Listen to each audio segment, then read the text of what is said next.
Hello, this is another video I am recording for my parents just so that everybody is on the right page.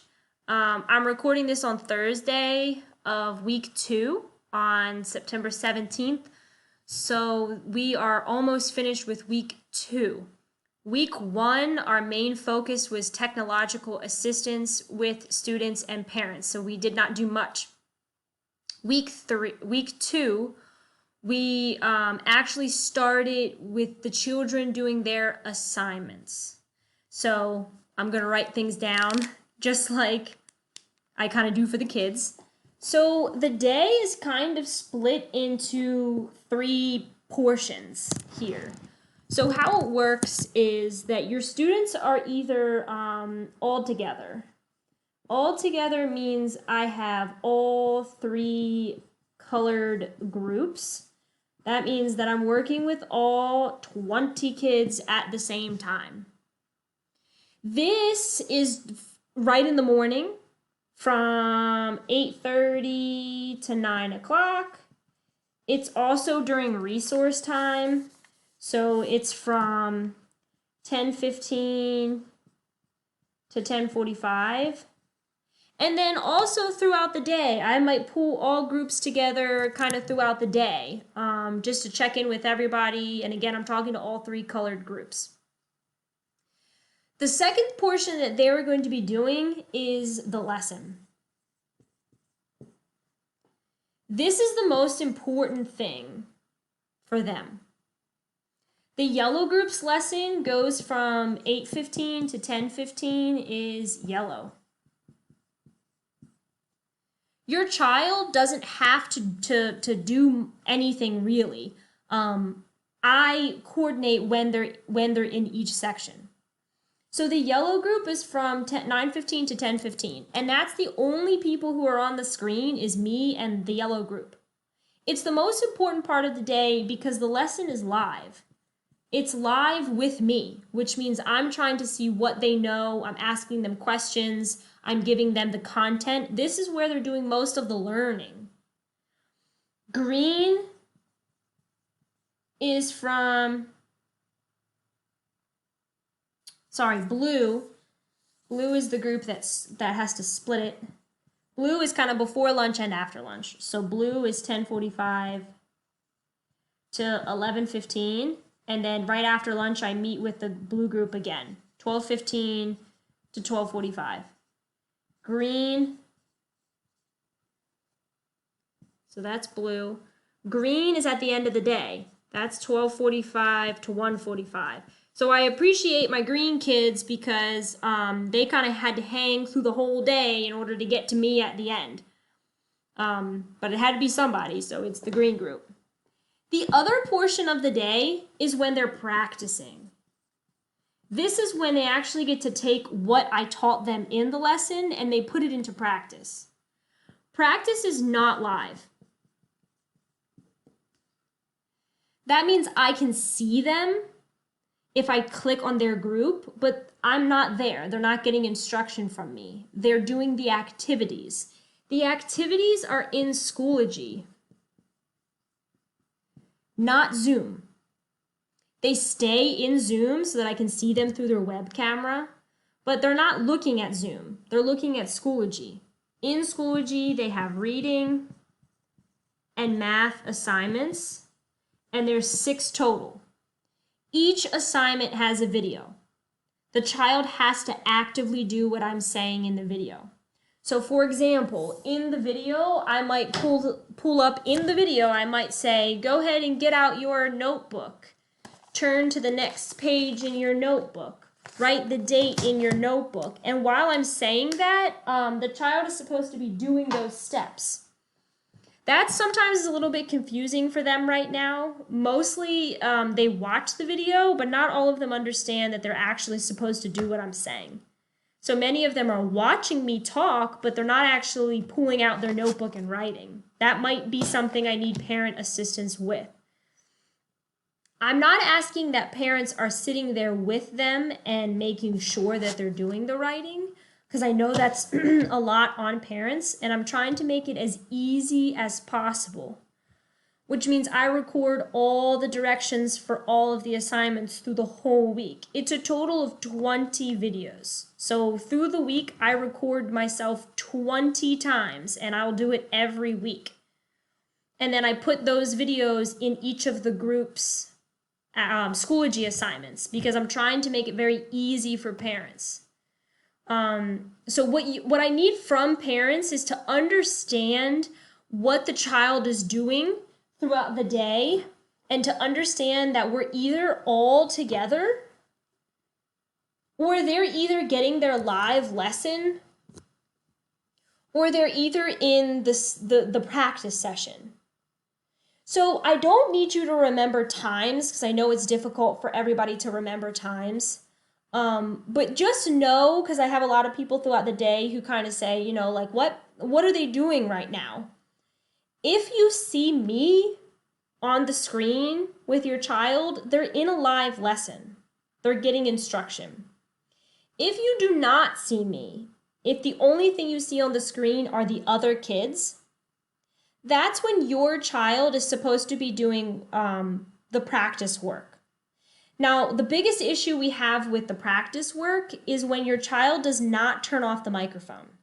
If they do not turn off the microphone, that means every group that's practicing can now hear their video, which is an issue, or they just hear the background noise.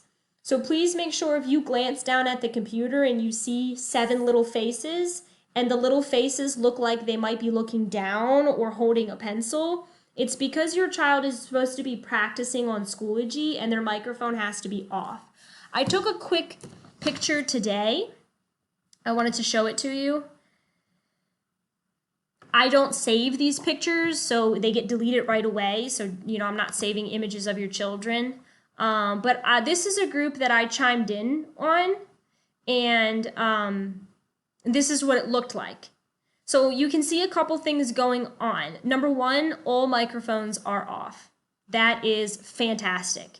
That means that these children, I can see them, so you can see me here. I'm looking at them, but they cannot see me because they're not looking at Zoom. They actually hit the minus sign, see up here at the top?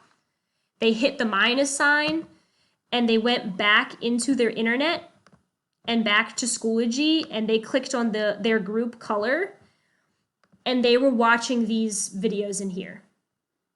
So that's what they're doing. So some things I notice, some parents come in and help them. That is 100% okay. I appreciate it, although you do not have to. You are not obligated to help unless you want to. It'll also really help the child, but I know that, you know, everybody has jobs and it's a long process. So whatever you can do is great. You can see Alasia here is holding a pencil. Amaya is also holding a pencil. I can see like Ariana here is looking at her screen. So I don't really know, but I can assume that she's probably looking at Schoology. So she's looking at this screen. Another kind of trick that I do is I start to wave at them. If I'm waving at them and they wave back, I know that they're not in Schoology, that they're in Zoom. So if I see them wave back, then I will talk to them and say, and this is when I try to check on them. So throughout the day, it's not really like they're completely unattended, because I always check on them and I'm always listening to them. If I'm with another group, I'll tell my other group, okay guys, give me a second, I'm gonna go check on the other groups. And I kind of wave to see, and if they wave back, I say, oh, you're not supposed to be on Zoom, you know, go into Schoology. Once they're in Schoology, these are the assignments. I'm not sure if this is the easiest setup. To be real honest, I've never done online learning with children who are 7. This is my first time doing this too. But what I felt was that I would put them into groups based on their ability and make them reading and math assignments. I do have to change that. I'm sorry, I wrote Monday and Tuesday. Maybe something that would be more simple for them is if I put them all on the same page. I'm not sure. I'm not sure the easiest way to do it for them. I guess the part that they have to understand, and again, I I don't have the ability to talk to each child one-on-one. I can't do that for them. So I kind of need it to be done at home. What they need to understand is that they have 2 days to do all 6 assignments. So if they're finished reading and they're finished spelling, then the next time they get back on, they have to know that. They have to remember that they already did reading and they already did spelling, so now they have to do writing and practice. That's also something that children at this age are having a difficult time understanding, when to do each assignment, because they kind of forget what they already did. They also forget that once they're finished reading, they still have math. So they have to go back to materials, go back into their group, and now do math.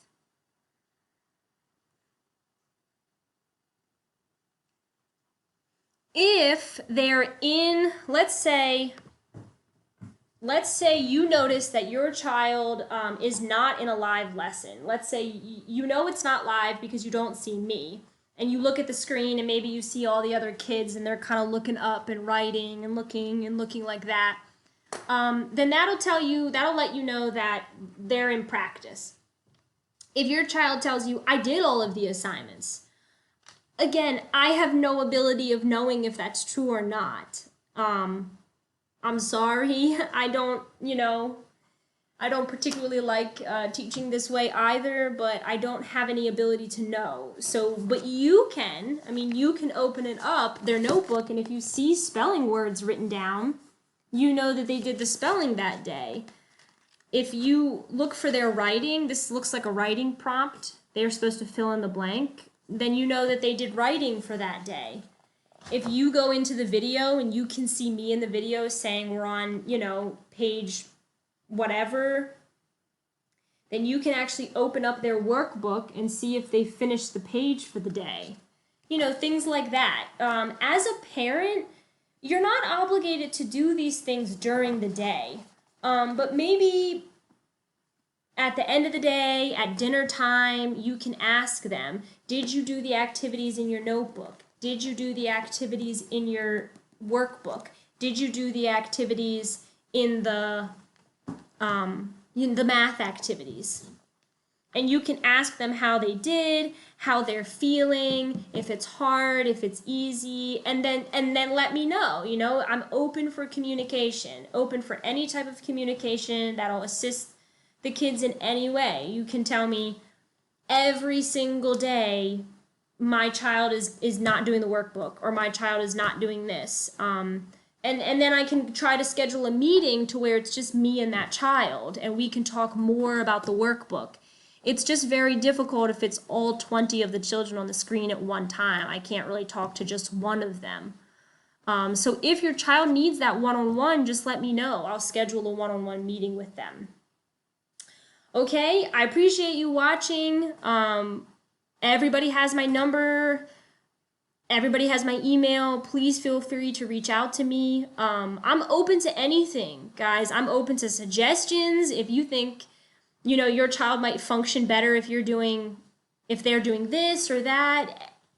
Seriously, I'm open to anything. One more thing I want to say before I go. The lesson, and when they're together, all together with me, like in the mornings and during resource, these are really important that they're on the screen and that they're looking at the screen. I think that makes sense. What I want parents to know, though, is that during this session, when they're practicing, your child does not have to power through all the assignments, back to back to back to back. They don't even do that in real school. I never have them do that. They're little kids. They need breaks. Also, our day is 5 hours long. 5 hours looking at a screen is difficult for anybody. It's difficult for me. So if your child is saying, I've done 2 assignments and I need to take a break. I need to go to the bathroom. I need to walk away. I need to put my head down. Please let them do it. It makes it easier on me if I say, okay, now I'm meeting with the green group. And if your child was able to pace themselves and and feel relaxed and